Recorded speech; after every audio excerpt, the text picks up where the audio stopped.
A continuación, una enseñanza desde la comunidad de Llamas de Fuego para las Naciones, desde Soacha, Cundinamarca, en Colombia.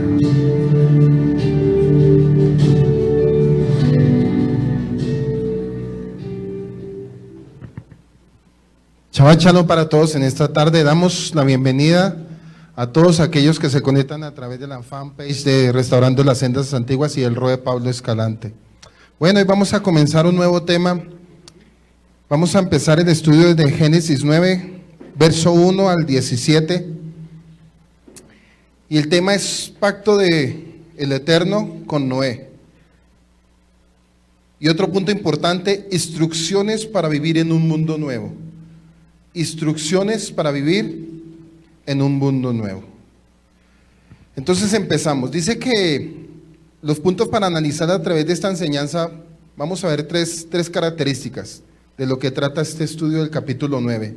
La sangre, el arco, no es arco iris, el arco y el Mashiach. Y aquí vienen unos comentarios. Dice que al salir del arca Noé, entró en un mundo purificado. ¿Por qué purificado? Porque dice que por agua vino el juicio sobre la tierra. Y a través del agua el Eterno purificó y estableció su juicio en la tierra. Dice que entró en un mundo purificado por la justicia divina. Figurativamente era una creación y por lo tanto él y su familia tenían la misión de iniciar una nueva humanidad que se conformará a los designios del diseño original de Yahweh.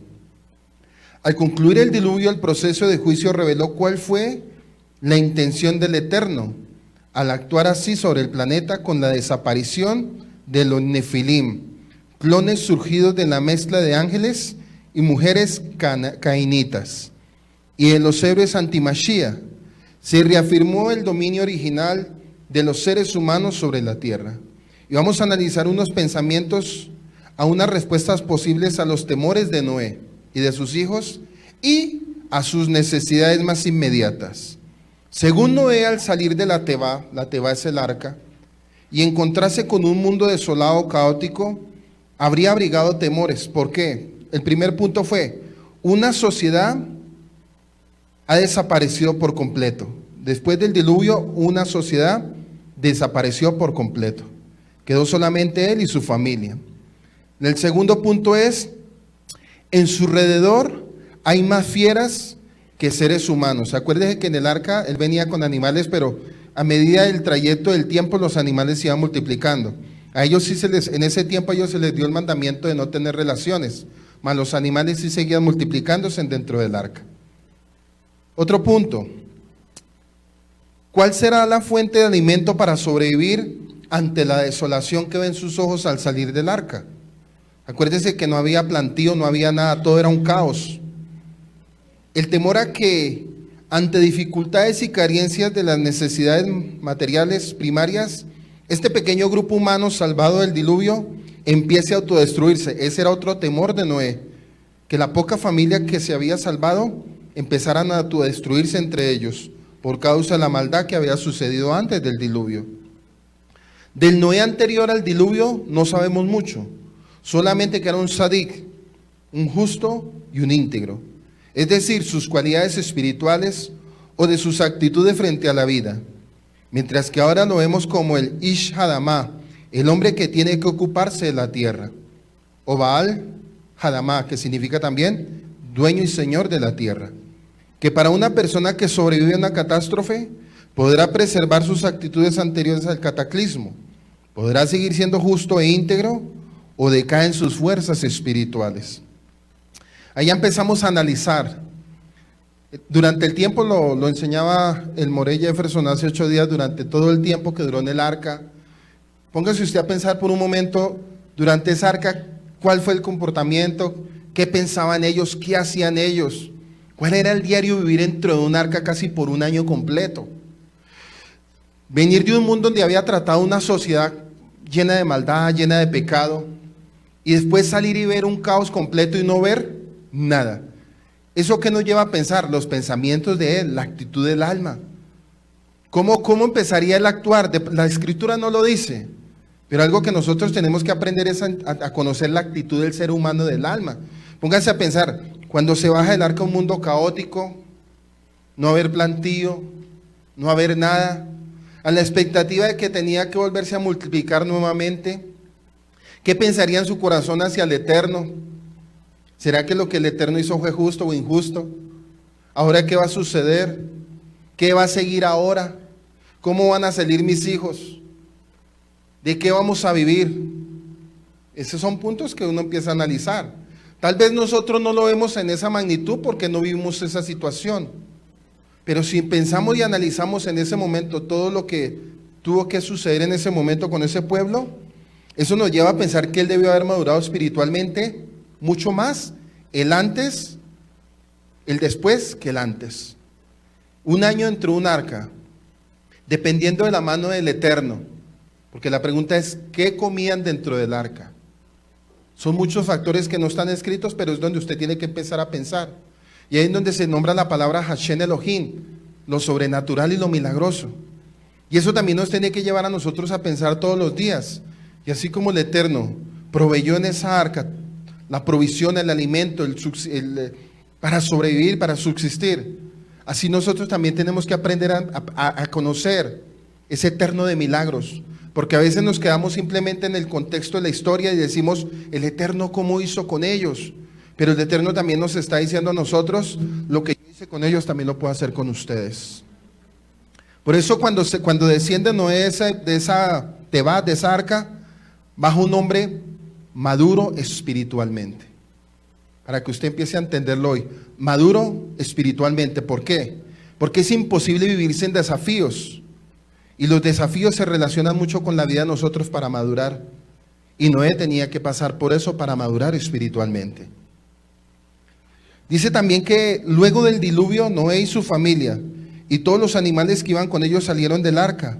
Lo hicieron cuando Elohim se los mostró, esperando el momento en que la tierra estaba preparada para recibirlo. Mire, en que la tierra estaba preparada para recibirlos. Esta bendición hizo que los 3 hijos de Noé pudieran reproducirse y ser los 3 padres de las 3 razas principales que existen entre los hombres. Antes de entrar a estudiar este capítulo de Génesis, analicemos esta bendición, comparándola con la bendición que Elohim le dio a Adán en el principio. Dice que tan pronto salieron del arca, Elohim hizo 2 cosas. Los bendijo, hizo pacto con ellos. La palabra pacto es un precepto o una promesa también. La palabra pacto es un precepto o una promesa también. Dice que en el verso 1, bendijo Elohim a Noé y a sus hijos y les dijo, fructifíquense y multiplíquense y llenen la tierra. Infundiréis temor y miedo a todo animal sobre la tierra y a toda ave de los cielos, a todo lo que se mueva sobre la tierra y a todos los peces del mar. En vuestras manos son entregados. Todo lo que se mueve y vive os será de alimento, lo mismo que las legumbres y las plantas verdes. Os lo he dado todo, pero carne con su vida, que es su sangre, no comeréis. Subraye, pero carne con su vida, que es su sangre, no comeréis. Entonces, una característica, fructificación y multiplicación. Dice que al mundo que no entró del arca fue significativamente diferente al mundo que él conocía antes. El Eterno dio a Noé el mismo tipo, el mandato que le dio a Adán. En el principio dice, en Génesis 1:28 dice, Elohim los bendijo, diciendo, sean fructíferos y multipliquen, llenen la tierra y sométanla, tengan dominio sobre los peces en los mares y las criaturas que vuelan en el cielo y todo el ganado y toda tierra y toda criatura viviente que se arrastra en la tierra, ya que Noé esencialmente comenzó todo también nuevo. Otra característica es, todo lo que se mueve y vive os servirá alimento. Y aun cuando Adán recibió instrucciones para comer, en Génesis 1, 29, 30, dice, entonces Elohim dijo, miren, por toda la tierra yo les doy como comida toda planta que lleve semilla, y todo árbol con fruto que lleve semilla. Verso 30 del Génesis 1. Y a todo animal salvaje de la tierra, y a las criaturas que vuelan en el cielo, y a todas las criaturas que se arrastran en la tierra, en la cual hay aliento de vida, les estoy dando, como comida, toda clase de planta verde, como comida, toda clase de planta verde. Y así es como lo fue. Génesis 2, 15, 16 dice, y Yahweh Elohim tomó al hombre, el cual había formado, y lo puso a él en el jardín de Edén, delicia para cultivarlo y cuidarlo. Verso 16 del capítulo 2 de Génesis. Y Yahweh Elohim dio al hombre esta orden: puedes comer libremente de todos los árboles en el paraíso, con la diferencia de no comer del árbol del conocimiento del bien y del mal. Entonces, cuando vemos a Adán era ¿qué? Vegetariano. Y cuando vamos al texto de Noé, hay una orden de comer ¿qué? Carne. Y vamos a ver por qué. Dice que lo mismo ocurre con Noé, sin embargo ahora Noé recibe permiso para comer animales. Permiso que a Adán no le fue dado hasta donde se sabe en las escrituras. Tal vez esto se debía a que la tierra había una menor productividad agrícola después de la inundación, debido a los cambios ecológicos, por lo cual el Eterno dio al hombre permiso para comer carne. Y el otro punto que está escrito ahí dice, infundiréis terror y miedo a todo animal sobre la tierra. Si el hombre ya comía animales, entonces el Eterno ayudó a los animales para su protección. Elohim puso en ellos temor por la humanidad, porque acuérdese que en el primer capítulo los animales convivían con el hombre. Ya en este capítulo el Eterno le infunde a los animales ¿qué? Temor hacia quién, hacia los hombres. Miren las cosas del Eterno tan tremendas. Una vez más, presumiblemente antes de la inundación el hombre tenía una relación completa diferente con los animales. El Eterno no puso el miedo en los animales porque el hombre no los veía como alimento, el antes. Pero el después hasta los animales también veían al hombre como alimento. O sea, se cambiaron todos los papeles. Pero dice, pero no comeréis carne con su vida, es decir, su sangre. El Eterno también ordena a Noé que si los animales se comen, debe haber un respeto apropiado por la sangre, lo que representa el principio de la vida animal. Levítico 17:11 dice, porque la vida de toda carne está ¿dónde? En su sangre. Y yo lo he dado a ustedes en el altar para hacer expiación para ustedes mismos, porque es la sangre la que hace expiación a causa de la vida. Levítico 17:14, porque la vida de toda criatura, su sangre es su vida. Por lo tanto yo dije a los hijos de Israel, ustedes no comerán sangre de ninguna criatura, porque la vida de todas las criaturas está en su sangre, y cualquiera que la coma será destruido. Deuteronomio 12:23, solo tengan cuidado de no comer la sangre, porque la sangre es la ¿qué? La vida, vuelve y se habla, la vida. Y ustedes no comerán la sangre con la carne. En la antigüedad no se comía tanta carne como en el día de hoy. Por lo general, solo se hacían eventos especiales. No solo por el costo, sino también por la falta de refrigeración, pero también el consumo de la carne, dado a que se requiere el sacrificio de un animal casi siempre, iba vinculado a algún ritual o a ídolos. Antiguamente cuando se comía carne, normalmente lo hacían para hacer rituales a los ídolos. Eso se hacía antiguamente. Tal vez hoy en día también lo siguen haciendo, ¿cierto? Normalmente en las fechas decembrinas, ¿qué es lo que más come la gente? Lechona. Para todo tipo de eventos, para todo tipo de cosas. Aún, miren, aún en matrimonios entre comillas cristianos comen lechona. ¿Sacrificado a qué? A los ídolos. Y ellos pueden que hayan leído este texto y aún así leyéndolo no lo entienden. Bueno, dice que también en la antigüedad no se comía tanta carne como en el día de hoy. Por eso la Biblia advierte que no se coma comida sacrificada a los ídolos. Cuando los gentiles comenzaron a convertirse en tiempos de los primeros apóstoles, ellos le instruyeron a no comer sangre, además de cosas sacrificadas a los ídolos, entre otras cosas que eran comunes en las sociedades paganas. Vamos a Hechos 15, del 28 al 29. Y vamos a mirar aquí. Dice que los apóstoles querían asegurarse de enseñarle a los goy, a los gentiles, a los que estaban fuera del pacto, porque ha parecido bien el Rúa, Jacodés, y a nosotros no imponernos ninguna carga, más que estas cosas necesarias, que os abstengáis de lo sacrificado a ídolos, de sangre y de ahogado, y de fornicación, de las cuales cosas si os guardáis bien, haréis pasarlo bien. Nuevos creyentes, lo básico y primordial, y luego ellos podrían ir aprendiendo y profundizando más poco a poco, conforme fueran estudiando la palabra del Eterno. O sea, cuando Pablo empezó a predicarles a los gentiles, parece ser que lo que ellos comían era comida de animal que ahogado. Hoy en día vamos a mirar que desafortunadamente esa misma costumbre sigue todavía. Ustedes más que nadie saben, hay alimentos que lo comen con sangre. Por ejemplo, las morcillas, todo ese tipo de cosas que la gente ignorantemente, inconscientemente la comen, y otros con conocimiento también lo comen. Y la Escritura da una advertencia que aquel que lo coma con conocimiento puede estar acarreando juicio para sí mismo. Porque está comiendo ¿qué? Sangre. Y sabemos que la sangre es el alma, es la parte de la vida del ser humano y también del animal. Es algo que no se debe hacer, y ahorita a medida que vayamos avanzando vamos a ir profundizando y usted va a caer en cuenta por qué el Eterno habló de que sangre no. Hechos 15, 19, 21, capítulo 15, 19, 21. Dice, por lo tanto, yo opino que no molestemos a los que de entre los gentiles se convierten al Eterno, sino que les escribamos que se abstengan de cosas contaminadas por los ídolos, de fornicación, de lo estrangulado y de sangre. Miren lo que Pablo les está hablando a ellos. Eso no solamente era en Génesis, también en el Brit Hadashah.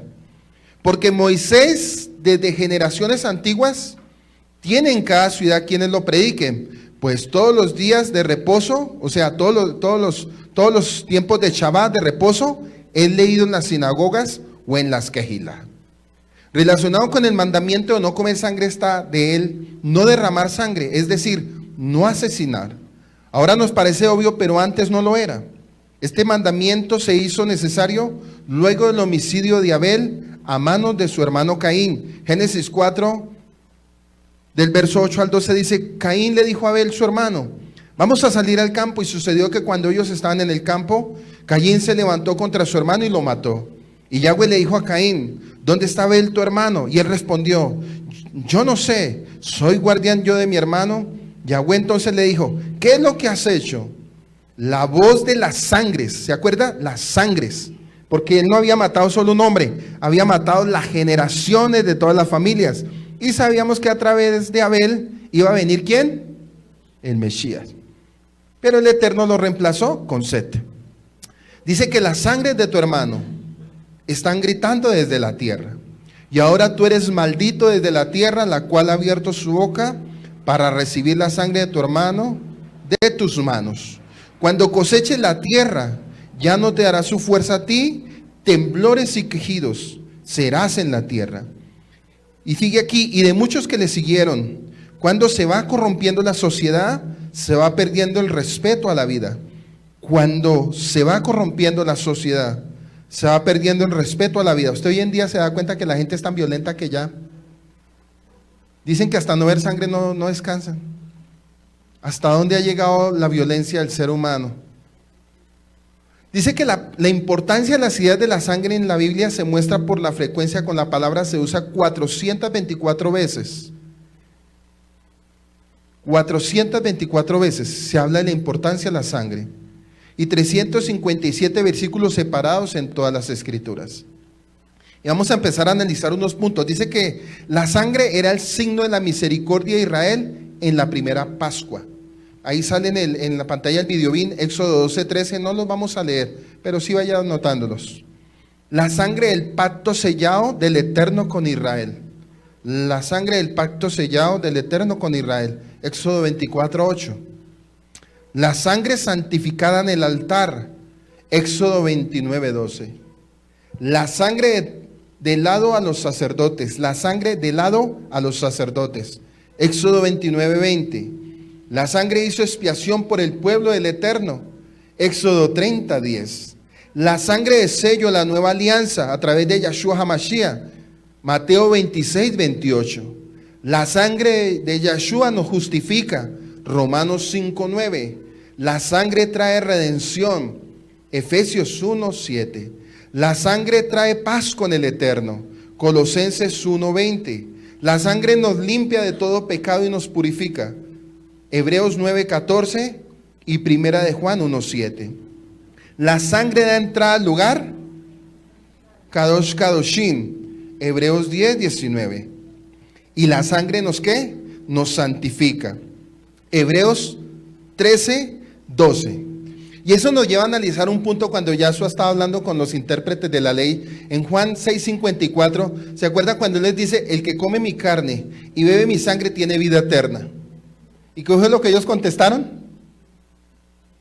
¿Duras esta palabra? ¿Quién la puede? Entonces pensaron que él lo que estaba tratando de practicar era canibalismo.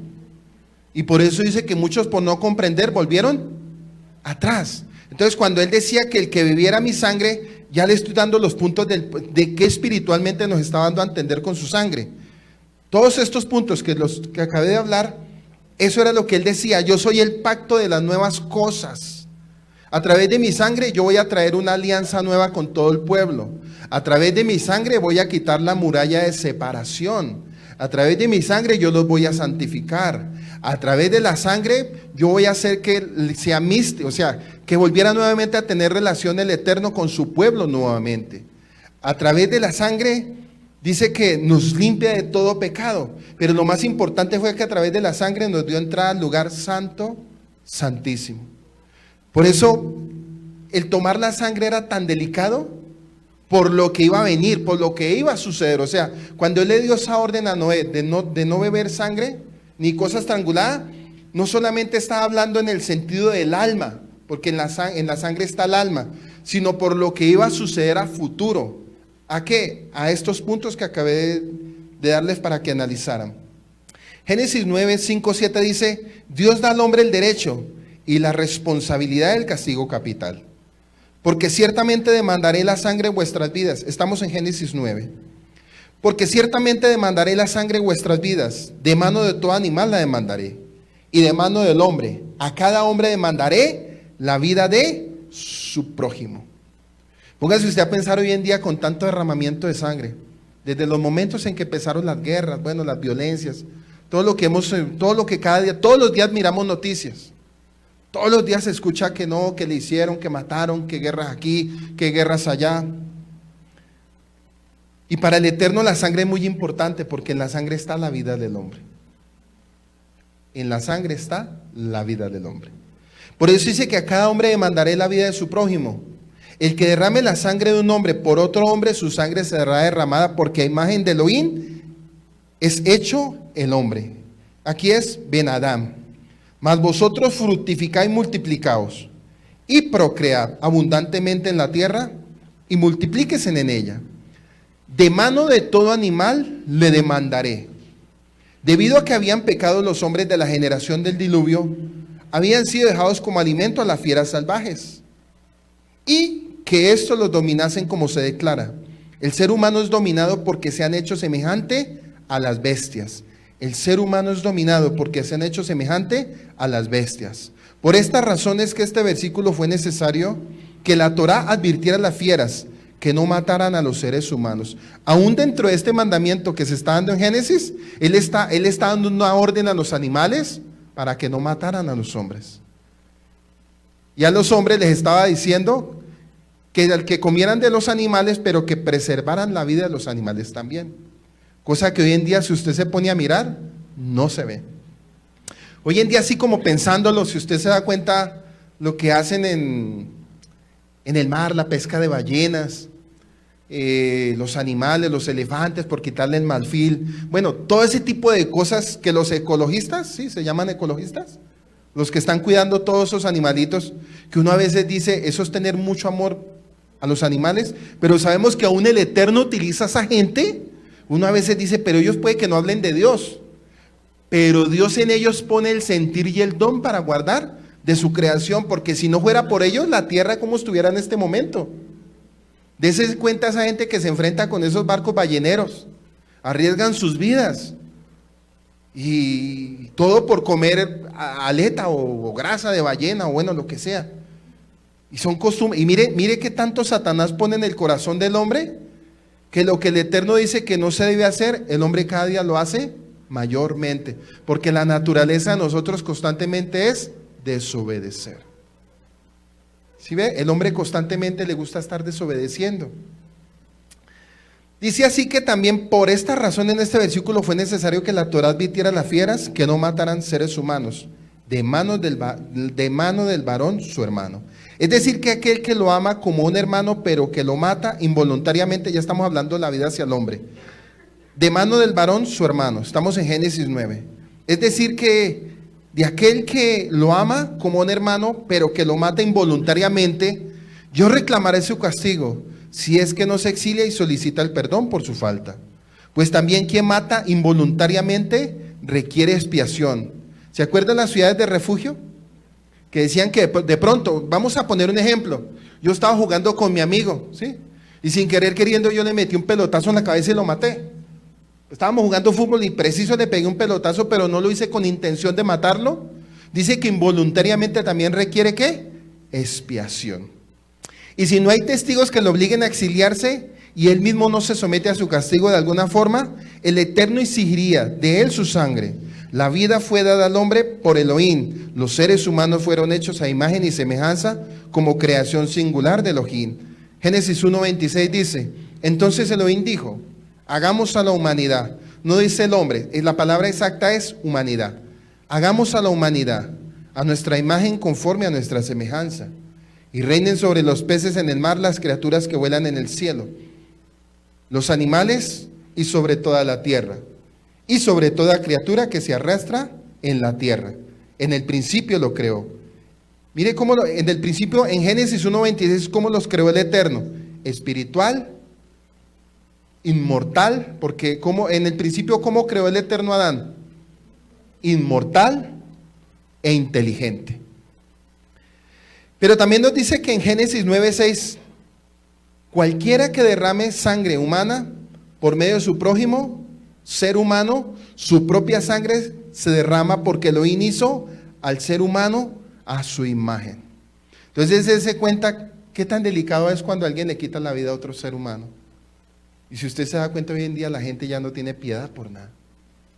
Hoy en día la gente, o sea, la violencia llega a un extremo tan exagerado que ya todos los días usted escucha noticias, tantos muertos, esto aquí, las noticias son tan amarillistas y la gente es tan amarillista que dice yo quiero ver la sangre. ¿Usted no se ha dado cuenta que cuando alguien dice lo tirotearon o lo atropelló, yo quiero ir a mirar, yo quiero ir a mirar? Son tan morbosos y hay tanta maldad en su corazón que no tienen compasión de esa alma que falleció ahí. ¿Por qué? Porque el ser humano hoy en día perdió algo que se llama amor al prójimo. Como no es mi hermano, no es mi familia, pero el Eterno dice que todo nos hizo a imagen y semejanza de Él. Pero es algo que ya se perdió, son valores y principios que desafortunadamente el hombre ha adquirido. Por lo tanto dijo en Éxodo 20:13, no matarás. Arrancar una vida humana es violar la imagen del Eterno en el ser humano, que debía ser respetada y reverenciada. La vida, aún la prenatal, siempre es un milagro y nadie debe creer que tiene el derecho de derramar la sangre de un ser humano inocente. Por eso en Génesis 9 seguimos y dice, demandaré. Esto indica que el Eterno hacía algo más que presentar una regla. El Eterno en realidad demandaría, en el hebreo es darash, exigiría la vida de una persona como pago por la vida inocente que ésta cegó. Vida por vida. ¿Se acuerda que antiguamente en la ley de Moisés era ojo por ojo, diente por diente, vida por vida, sangre por sangre? Porque ciertamente demandaré la sangre de vuestras vidas. De acuerdo con el mandato del Eterno, cuando la sangre de un hombre es derramada, tiene que haber una explicación para ello. Porque a imagen del Eterno es hecho el hombre. Debido a que el hombre está hecho a imagen de Elohim, su vida es intrinsecamente valiosa y no se puede tomar sin dar cuentas al Eterno. Por otro hombre, su sangre será derramada. Quiere decir que la vida es valiosa. Cuando el asesino se sometía a la pena de muerte, era la regla. Vida por vida, antiguamente. En los idiomas originales de la Biblia se hace una distinción entre asesino y asesinar. No todo el que asesina es un asesino, porque hay casos que existe justa causa para la muerte, la legítima defensa, la pena capital con el debido proceso legal, causando la muerte en una guerra justa, tal como de pronto lo hacía David. ¿Se acuerda que el Eterno llegaba y y estableció en ese momento sus ejércitos para ir a destruir las naciones enemigas, cuando Él decía no dejen ni niños de pecho. Entonces la gente cuando empieza a hablar de esos, cuando vamos al Antiguo Testamento, al Tanakh o a la Torá, por eso es que desafortunadamente la gente hoy en día dice, pero es que cómo usted, o sea, cómo me puede hablar de un Dios que anteriormente mataba y hacía y mandaba a destruir. Pero a través de los estudios que hemos venido haciendo, nos hemos dado cuenta que el Eterno lo hacía también para erradicar el pecado en la tierra. Por eso la destrucción en el periodo de la generación de Caín, era necesario limpiar esa generación, porque esa generación se había contaminado y aún ángeles caídos se habían llegado a las mujeres. Y esto no es nuevo, porque eso lo vamos a seguir viendo a través de las Escrituras, que aún a pesar de que hubo una limpieza y una purificación en la tierra, el ser humano siempre se sigue inclinando a lo malo, al yeser hará, a los impulsos malos. Hay otros casos en que la muerte es accidental. Fue asesinado, pero no por un asesino. Y ahorita yo se los expliqué, de pronto jugando usted sin querer queriendo, en piscinas que un amigo estaba jugando con el otro y sin querer queriendo lo trompezó y lo mató, bueno, pero Él no lo hizo con el fin de... Entonces, aún en esas cosas el Eterno ve la intención del hombre. Hasta en eso, Él nos está dando a entender con este punto que el Eterno ve la intención del que asesina con motivación y el que asesina sin ninguna intención. O sea, se pasó, pero yo no lo quería hacer. No fue intencional. La Biblia también enseña conscientemente que el castigo para los culpables es responsabilidad del gobierno humano. Romanos 13:1-4 dice: todos tienen que obedecer las autoridades gobernantes porque no hay autoridad que no sea de Yahweh y las autoridades existentes han sido puestas por Yahweh. De modo que aquel que se resiste a las autoridades está resistiendo lo que Yahweh ha instituido y los que resisten traerán juicio sobre sí mismo. Porque los gobernantes no son para atemorizar a los que tienen buena conducta.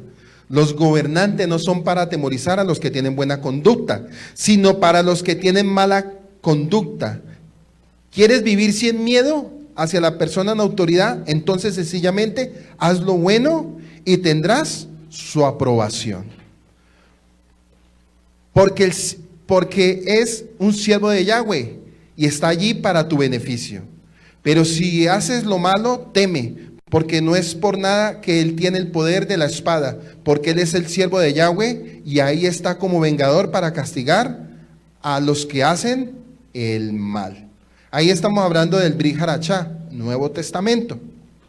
Con el fin de frenar la depravación del hombre, también enseña que la culpa del asesino impune contamina la tierra. Números 35, 31, 34. Dese cuenta que cuando hay asesinato, la sangre contamina la tierra. Y dese cuenta cuántas vidas han fallecido por causa de violencia. Dice en Números 35, 31, 34. También no aceptará rescate a cambio de la muerte de un asesino condenado a muerte. Más bien él será también puesto a muerte. Asimismo no aceptará de alguien que haya huido a su ciudad de refugio un rescate que le permitirá regresar a su tierra antes que muera el Cohen Gadol, antes que muera el sumo sacerdote. De esta forma no profanarás la tierra en la cual estás ahora viviendo, porque la sangre profana la tierra, y en esta tierra no se puede hacer expiación para la sangre derramada en ella, excepto la sangre de aquel que la derramó. No profanarás la tierra en la cual vives y en la cual yo habito, porque yo, Yahweh, habito entre los hijos de Israel. O sea, les está dando una orden, nada de violencia entre ustedes. Pero cuando miramos los textos más adelante, cuando ya entremos a Éxodo, vamos a darnos cuenta la violencia que se empieza a crecer. Y en todo el recorrido de la Biblia. Entonces póngase usted a pensar en este momento cuál es la condición del planeta Tierra. Pero dice que para eso vino Yahshua. Ojo con este punto. Cuando vino Yahshua, vino a traer ¿qué? La paz. Y vino a borrar la maldición de toda sangre y de toda maldición que se había derramado sobre él. Pero démonos cuenta que ni aún así, porque el ser humano siguió. O sea, esto no ha tenido un cambio, esto se está repitiendo igual. Dice, como un sabio dijo, el Eterno establece el gobierno y le da la espada para mantener en jaque al libertinaje.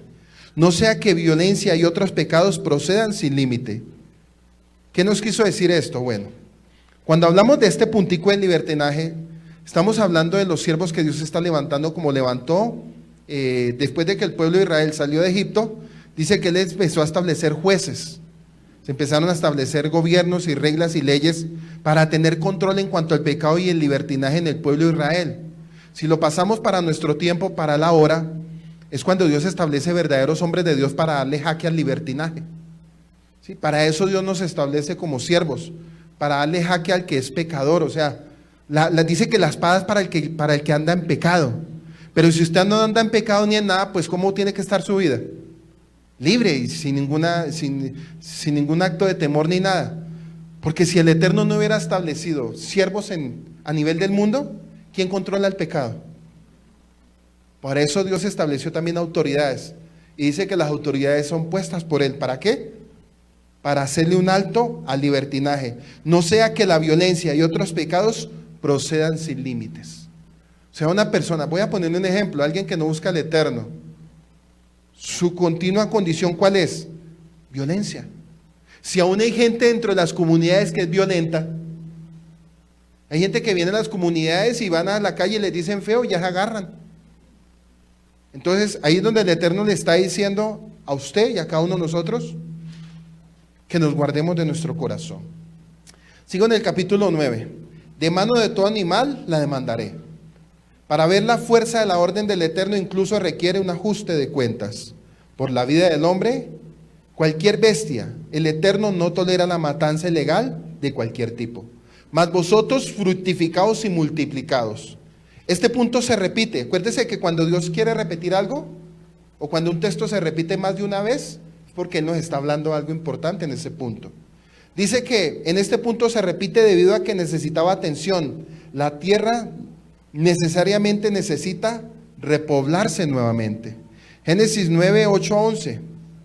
Dice que el Eterno hace un pacto con el hombre y con toda la creación.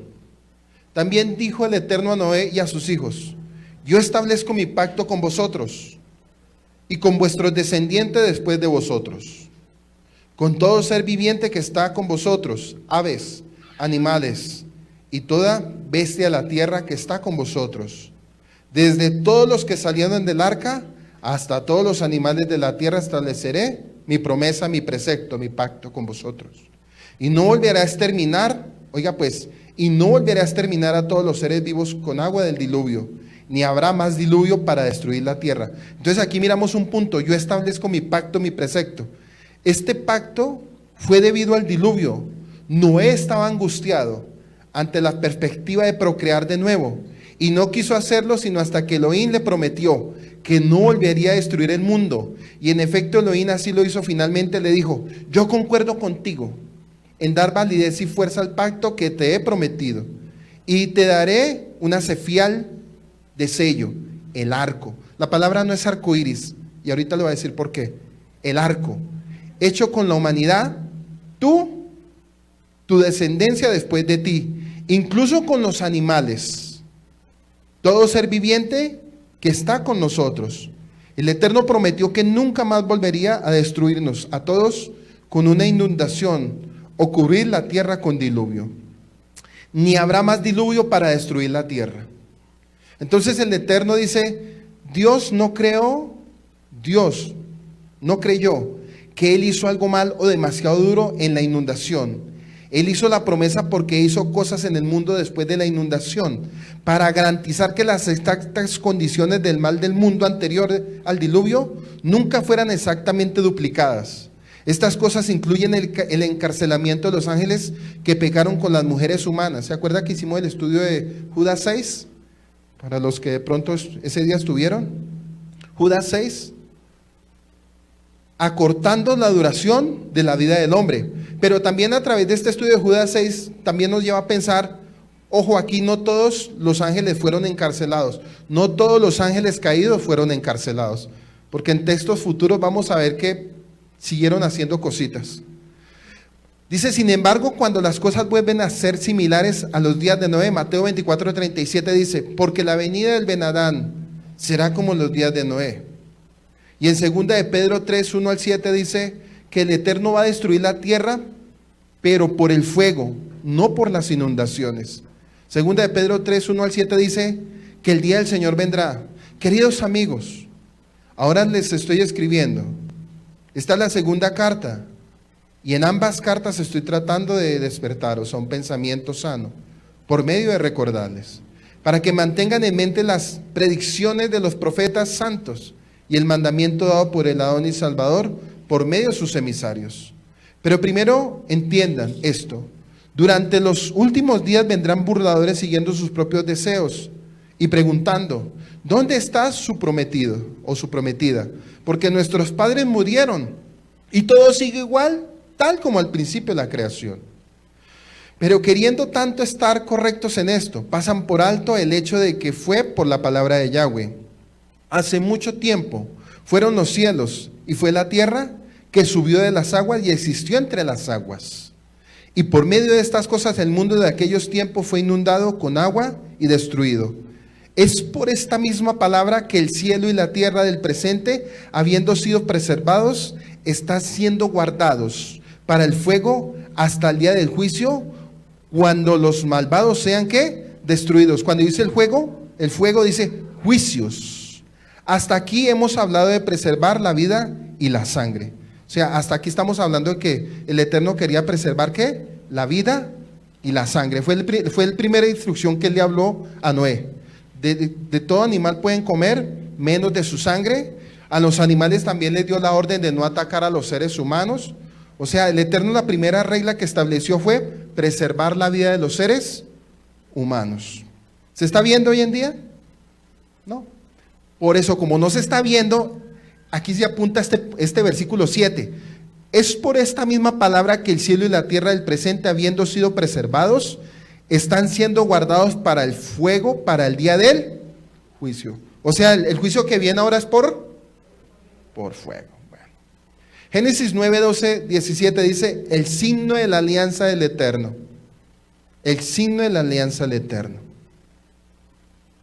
Así mismo dijo el Eterno: esta es la señal del pacto que yo establezco a perpetuidad con vosotros y con todo ser viviente que está con vosotros. Mi arco. He puesto en las nubes, el cual será por señal de mi pacto con la tierra.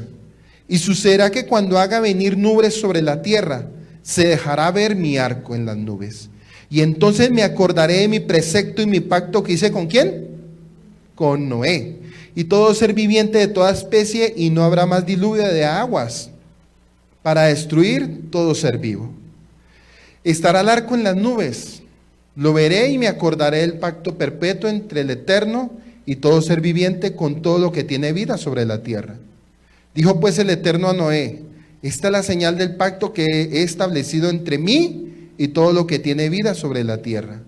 Pongo mi arco en las nubes y será señal de pacto entre yo y la tierra. Pero hay otro lenguaje en el hebreo que dice entre yo y tú. Él le dice a Noé: entre yo y tú. Y Génesis 9:13 nos dice que según el Antiguo Testamento, el arco fue creado por el Eterno. Tras el diluvio universal en el relato bíblico, este aparecería como muestra de la voluntad divina para recordar a los hombres, a los Benadat, o a los seres humanos, también como se habla en Génesis 1:26. La promesa hecha por el propio Elohim a Noé, de que jamás volvería a destruir la tierra con un diluvio. Por este motivo también el arco de Elohim es el símbolo de Noé, ya que simboliza el pacto que el Eterno hizo con Noé y su descendencia para siempre, el cual tendría su máxima expresión en el cumplimiento de las 7 leyes de los hijos de Noé. Estos preceptos eran para los gentiles de los judíos en ese entonces, antes de los 10 mandamientos, registrados en el judaísmo bajo el nombre de preceptos noáicos. De los 7 mandamientos, 4 aparecen en el Concilio de Jerusalén, y los demás aparecen implícitos en las enseñanzas de Pablo a los gentiles. ¿Como cuáles eran? ¿Qué fue lo que el Eterno le habló a Noé? Primero, lo que le dio a entender fue no adorar dioses falsos. ¿Y qué fue lo que hicieron las descendencias de los cainitas? Adoraron dioses falsos. ¿Qué hicieron los descendientes de Caín? Blasfemaron. ¿Qué hicieron los descendientes de Caín? Asesinaron. ¿Qué hicieron los descendientes de Caín? Robaron. ¿Qué hicieron los descendientes de Caín? No mantener relaciones sexuales ilícitas. ¿Había mucho qué? adulterio. ¿Qué hicieron los descendientes de Caín? Dice que la orden que Dios le dio a Noé fue no comer carne de animal con sangre o vida, lo ahogado de sangre. Pero ¿qué hacían los descendientes de Caín? Hacían todo lo contrario. Entonces quiere decir que promover el juicio y la justicia en el lugar de residencia, vidas honestas y rectas. Entonces cuando hablamos de arco, en la traducción de la Reina Valera dice arco iris, ¿cierto? Entonces vamos a mirar por qué iris. ¿De dónde salió esa palabra? ¿Quién la añadió? Si los traductores de la Reina Valera, no sé si lo hicieron con una segunda intención, qué sé yo, pero dice que Iris era una diosa griega que incitaba a la sensualidad, al homosexualismo y al lesbianismo. También con los colores del arco iris dice que la bandera del orgullo gay fue creada en 1978 por este sujeto, Gilbert Baker, un activista estadounidense que guardaba los derechos de los homosexuales, y él se autodenominaba el Betsy Ross Guy, el Rexy Ross Guy. Entonces dense cuenta que cuando se habla de arco iris, inmediatamente viene este hombre a través como instrumento de Satanás, usado ¿para qué? Para utilizar ese arco iris, que es un mandato de Dios, que fue una ley para destruir todo el pecado y las abominaciones en la generación de Caín. Pero dése cuenta cómo siempre Satanás va a tratar de duplicar las cosas. Él siempre, todo lo que hace el Eterno para bien, Satanás llega y lo duplica para mal. Entonces, cuando usted a alguien le hable de arco iris, usted corríjale la palabra iris. Arco no más, arcos, un arco. Y ahorita vamos a seguir mirando qué significa, pero cuando es iris, inmediatamente usted está hablando de una diosa pagana. Y acuérdese que los griegos eran expertos ¿en qué? En la idolatría. Entonces, quiere decir que de pronto sin querer queriendo, cuando dieron esta interpretación en la Valera, porque todas las Biblias dicen lo mismo, arco iris, menos las Biblias que son de interpretación hebrea, ellas sí dicen la palabra como es, arco. Entonces cuando hablamos de las 7 leyes de Noé, podemos decir que el pacto del arco del Eterno no es para un pueblo o nación, es para toda la humanidad. Usted se ha dado cuenta que siempre que llueve, en cualquier rincón del mundo, sale el arco iris. Entonces, ¿usted qué piensa cuando sale el arco? Arco. ¿Qué piensa? Sí, es la costumbre. ¿Qué usted piensa cuando sale el arco? Bueno, unos dicen que cuando sale el arco nos está dando a entender que no va a destruir la tierra, más por inundación. ¿Qué más? Ay, tan bonita la promesa, ¿cierto? Pero vamos a mirar que detrás de ese arco, el Eterno nos está hablando algo que va mucho más allá de lo que nos han venido enseñando. Entonces vamos a ver algunos simbolismos interesantes que nos ofrece el arco. Dice que en 1665 Isaac Newton analizó por primera vez los detalles técnicos de la formación del arco. Su brillante trabajo de óptica referente a la refracción y reflexión ciertamente no nos distrae de la belleza y de la promesa que hay en el arco de Dios. Por el contrario, los descubrimientos científicos de Newton muestran el complejo maravilloso de la creación del arco del Eterno. Es una señal de misericordia al Eterno y nos recuerda que Él no destruirá la tierra por segunda vez inundándola. Los 7 colores que nos enseña el arco. Un arco ocurre cuando las gotas de lluvia y los rayos del sol se atraviesan a la luz. La bandera gay tiene 8, no se le olvide, el arco gay son 8 y el arco del Eterno son 7, es la perfección. Un arco ocurre cuando las gotas de lluvia y los rayos del sol se atraviesan a la luz del sol, compuesta de todos los colores, los cuales mezclados producen iluminación. Cuando la luz del sol penetra, las gotas de agua se reflejan en las superficies interiores. Mientras pasa a través de las gotas, la luz se separa en sus colores que la componen y que producen un efecto muy similar a la de un prisma. Y por un instante cada gota de lluvia destella sus colores, al observar antes de que otra gota de lluvia tome su lugar. Son colores que van de menos a más y forman una gama de 7 colores hasta llegar a un rojo intenso, Aquí aparece de nuevo el número 7 y denota la plenitud, lo perfecto y lo completo del Eterno, que está relacionado con el Shabbat también. El arco nos lleva a pensar ¿el qué? El Shabbat. Cuando Él puso el arco, siempre que sale el arco también nos está recordando, el número 6 es humanidad. Y el número 7 es perfección y reposo. Pero desafortunadamente nuestros hermanos de cualquier religión cuando ven el arco, ¿qué piensan? ¿Sí ve?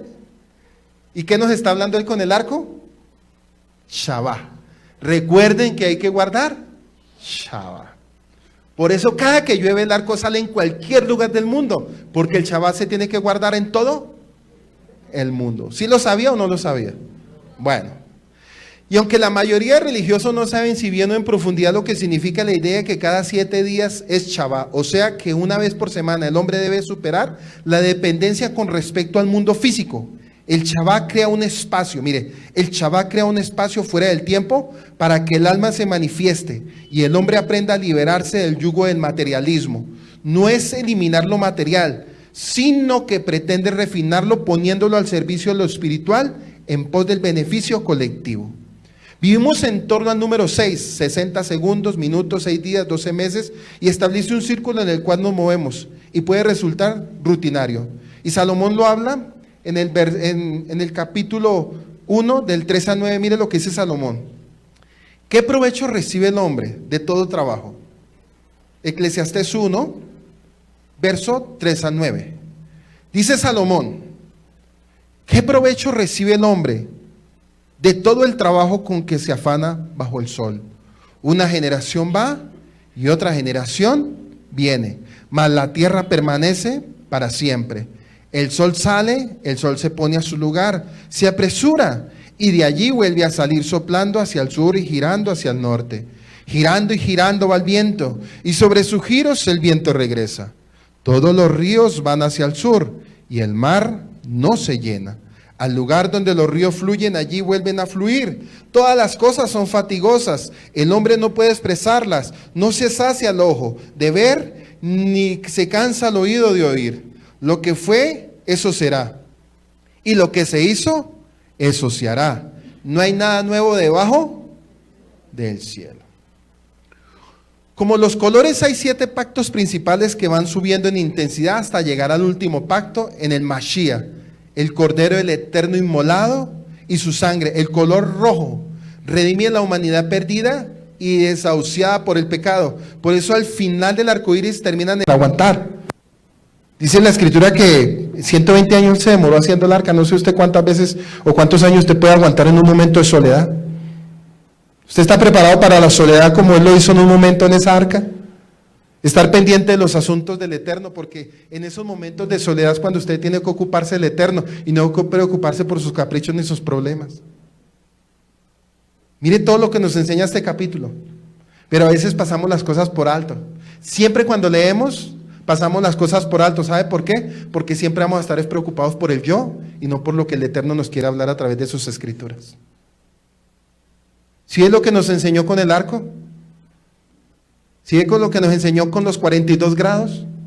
Él estaba hablando una profecía futura y le digo una cosa, los hebreos entienden esto muy bien, porque esa es la cultura de ellos. Nosotros la cultura occidental nos habla, créame que si no hubiéramos estudiado, hubiéramos regresado a las sendas antiguas, esta es la hora que nos hablan de eso y decimos, no sabíamos ni que eso existía. Mano, hoy en día. Y la ignorancia es porque la gente está preocupando más por la prosperidad, por vivir bien. Pero todo lo que usted escucha cada día que prende un televisor y le mueve las emociones al que quiere. ¿Sí? Usted le puede decir a un pastor de la prosperidad, dígame, ¿qué quiere decir ese arco? Eso es prosperidad, hermano. Eso es prosperidad. Porque ellos manipulan todo. Y algo que usted como hombre de Dios y como mujer de Dios, es que usted no se debe dejar manipular el alma de nadie, hermano. Dígale al que está al lado suyo, de nadie, hermano. Por eso vuelvo y lo repito, Noé maduró espiritualmente. El hombre que se subió a esa arca y después se bajó, no era el mismo. No era el mismo. Su vida está siendo formada en el arca que es la Quejilá. La Quejilá, usted, cada uno individualmente, está siendo formado. A veces el Señor lo tendrá que poner aislado. Oiga, pues el Eterno lo tendrá que aislar en momentos y le tendrá que poner desafíos para que se determine en dónde estás tú espiritualmente. ¿Es necesario los desafíos para yo saber quién soy? Y sabe que cuando vienen los desafíos, ¿qué es lo que hace la gente? Llora, ay, el Señor es malo conmigo. Y decía que es que Él era mi pastor y nada me faltará. Pues no le está faltando nada. Él lo está formando. Él lo está formando a usted, hermano. Lo que pasa es que los seres humanos no entendemos el plan divino del Eterno, ¿sabe? Noé maduro espiritualmente y es imposible vivir sin desafíos. ¿Cuál fue el desafío de él? El arca. ¿Qué más quería? 120 años. Y hay gente que se desmaya por 1 o 2 o 4 meses de prueba y se desmayan. Y dicen, Dios no me escuchó, yo me voy. ¿Qué tal hubiera estado los zapatos? No, zapatos no, porque no usaba zapatos. Las sandalias, las alpargatas. ¿Cómo sería la actitud? ¿O cómo es la actitud suya? Este texto de Génesis 9 nos lleva a reflexionar nuestra vida. No solamente profecía, sino también a reflexionar, porque vamos a ver que esto se va a complicar en los próximos versículos. Se va a poner esto duro, porque la felicidad no fue tan larga para Noé. Y a veces la felicidad para uno tampoco es tan larga, ¿sí ve? Pareciera como un hecho de la vida real, dicen por ahí, como una novela. Pero no, cualquier parecido a la realidad no. Pero el punto es ese. Noé maduro espiritualmente. Es imposible vivir sin desafíos. Y lo importante es que se relacionan con tu vida en relación al Eterno. Cuando hablamos de desafíos, el conocimiento no es la clave, la obediencia lo es. Por eso yo le quiero enseñar algo hoy a usted. Usted no se preocupe por conocer tanta Torá, o por conocerse o sea, no se preocupe por llenarse su cabeza de información. ¿Sabe por qué? Porque en el momento de usted obedecer, eso que usted sabe le va a tocar ponerlo en práctica. Si usted sabe poquito, ejecútelo. Y si sabe mucho, pues mayormente. Porque la Escritura dice que al que mayor se le da, mayor se le demanda. Entonces, ¿vamos a vivir viviendo desafíos hasta el último día? ¿O usted cree que esto se pone chévere? Si usted quiere crecer y madurar espiritualmente, mire, por eso yo siempre he dicho que más que una congregación, una quejilá, una iglesia, nosotros como pueblo del Eterno somos una yeshivá. Para el que no sabe qué es una yeshivá, es una escuela de formación. ¿Qué hizo Yahshua con los discípulos? Los formó, los formaba, les decía, Pedro, Mateo, Silas, por aquí no. Y eso que eran gente de edad madura. Por aquí no, 3 años hablándole lo mismo, como usted en 20 años, pero bueno, sí, como usted en 20 años. Pero el punto es que hay que cambiar. Dígale que está al lado suyo, los desafíos son para que usted cambie, hermano. Usted tiene que cambiar y ya tiene que madurar. Usted tiene que madurar. Ahí donde usted está, usted ya tiene que madurar, hermano. Usted no puede volver a ser el mismo que alguna vez pisó una congregación por primera vez.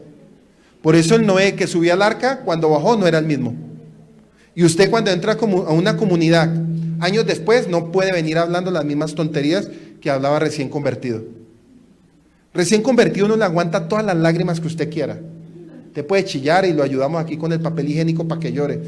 Pero ya después de cierto tiempo ya usted no está para llorar, sino para dar frutos, como le dijo el a Noé. Fructifíquense y multiplíquense. Y aquí estamos hablando de asuntos espirituales. Estamos hablando de asuntos espirituales de multiplicación para su vida misma.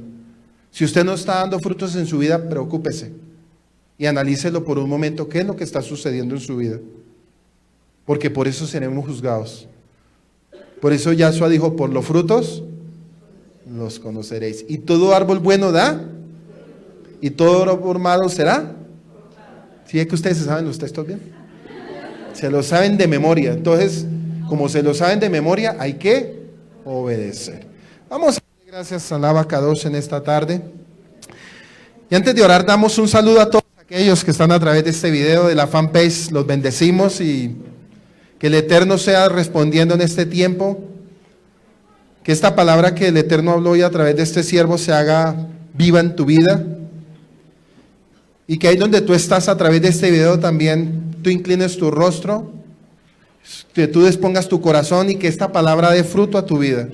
Que no se quede simplemente en un conocimiento y que digas tú, ay, yo ya sé qué significa el arco. No. Lo importante es detrás del significado espiritual.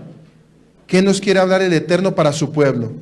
Y sabemos que si ese arco en cada momento aparece sobre nuestras vidas, es para que espiritualmente nosotros también demos fruto.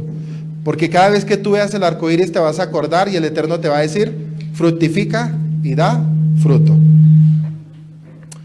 Por eso damos gracias, Saba Kadosh, en esta tarde, Padre. Por tu amor y tu misericordia, Rey. Abba Kadosh, que tu misericordia, Señor, cada día hable al corazón de tu pueblo, Rey. Bájale eso. Que cada día seas tú, Señor, obrando en el pueblo tuyo, Señor, en esta hora, Padre.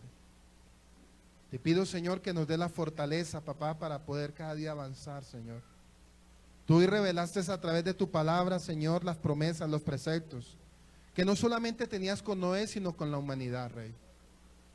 Bendito seas tú, alabado seas tú, mi alma te alaba, Rey. Porque cada día tú has revelado los secretos, Señor, a los pequeños, Padre. Y te pido, Señor, que seas tú formando cada día ese corazón, Señor. Ese corazón obediente, ese corazón, Señor, que se humilla delante de ti, Padre. Ese corazón que persevera, que cree, Señor. Ese corazón que se sujeta a tu voluntad, Señor. Ese corazón que discierne la voz tuya, Señor. Que cada día tú nos enseñas, Padre, no solamente con las señales, sino a través de tu Ruach HaKodesh tú nos hablas, Señor. Que muchas veces los desafíos son para madurar espiritualmente, Rey. Que aprendamos de la vida de Noé lo que es la fe, la perseverancia, la constancia, la humildad, el amor, Señor. Y que así mismo tú lo hagas en nuestros corazones, Señor. Sabemos que estamos como construyendo esa arca, Padre, que es como simbolismo de tu presencia, Yeshua. Porque tú eres el arca en la vida de nosotros, Padre. Y sabemos que a través de tu presencia tú nos estás enseñando a esperar ese día, Padre. Porque estamos esperando ese día pacientemente, Señor. Así como Noé esperó el día en que se bajaron y se secaron las aguas, así nosotros estamos esperando, Señor, la segunda venida tuya, Yeshua. Por eso mi alma te alaba, mi alma te bendice, Rey. Y en adoración cada día te pedimos, Señor, ayúdanos, Señor. Ayúdanos, Señor, y no nos dejes solos, no nos dejes huérfanos, Padre. Y ayúdanos, Señor, a entender el propósito tuyo para el cual fuimos escogidos, Señor. Ayúdanos a determinarnos espiritualmente, Señor, porque los desafíos revelan la verdadera condición del corazón del hombre, Padre. Ahí donde tú estás, dile, Señor, ayúdame, Señor, si he sido ese siervo, Señor, estéril, inútil, ayúdame, Padre, y perdóname, Rey. Tal vez no he tenido, Señor, la actitud para hacer tu obra, Padre. Tal vez hasta ahora, Señor, estoy tomando la actitud de creer, de obedecer, de levantarme, Señor, a hacer la voluntad tuya, Señor. Tal vez pasaron muchos años donde fui indiferente contigo, Rey. Y esta es la hora, Señor, donde tú me estás diciendo, levántate, Padre. Levántate, Madre, levántate, Hijo, a hacer la obra del Rey, a hacer la obra del Creador. Por eso, Señor, yo te pido en esta noche, Padre, ayúdanos, Señor. Y perdónanos si tu pueblo ha sido indiferente contigo, Padre. Noé en ningún momento fue indiferente, fue obediente, Señor, hasta el final. Así yo te pido sobre esta comunidad, Padre, y sobre todos aquellos que nos están viendo a través de este video, que tú deposites y coloques en ellos y establezcas en ellos esa obediencia, Señor. Esa absoluta obediencia que nos llevará a la madurez espiritual. Esa absoluta obediencia que nos llevará a los desafíos espirituales, Señor, para avanzar hasta el final, hasta la venida tuya, Yeshua. Mi alma te alaba, mi alma te bendice, Rey. Ayúdanos, Padre. Y quita a nosotros todo temor, quita a nosotros toda debilidad, quita toda tibieza, Señor, para poder creer en tu palabra, aún en nuestros matrimonios, Señor. Quita las asperezas, las divisiones, Padre. Quita, Señor, esa división en los matrimonios. Quita, Señor, aún el adulterio, el pecado, Señor, que muchas veces el enemigo quiere sembrar, Padre. Quita esa tibieza, Señor. Quita esa indiferencia, Padre, que tu pueblo tiene hacia tu llamado, Rey. Y perdona, Señor, tu pueblo, Padre. Y que nos guardes en misericordia, Señor, hasta los últimos días, Rey. Mi alma te alaba, mi alma te bendice, Yeshua. Porque tu misericordia es para siempre, Padre. Damos toda rabá a ti, Señor, en esta hora. Damos toda rabá a ti, Padre, porque tu misericordia es para siempre, Señor. Y que esta nueva semana que tú nos permites, Señor, danos la fuerza. Y danos respuestas, Señor, porque tú eres un Dios de lo sobrenatural, Padre. Que lo que tú hiciste en la vida de los patriarcas, que lo que tú hiciste en la vida de Noé y su generación, cosas buenas, agradables y perfectas, porque tú cada día nos hablas, amado. Yo deseo que en todo seas prosperado, como prospera tu alma, Señor. Ayúdanos a prosperar y ayúdanos a ser obedientes hasta lo sumo, Señor. Damos gracias, Yahweh. Damos gracias, Kadosh Baruj Hu, Señor, en esta noche. En nombre de Yeshua HaMashiach. Amén y amén.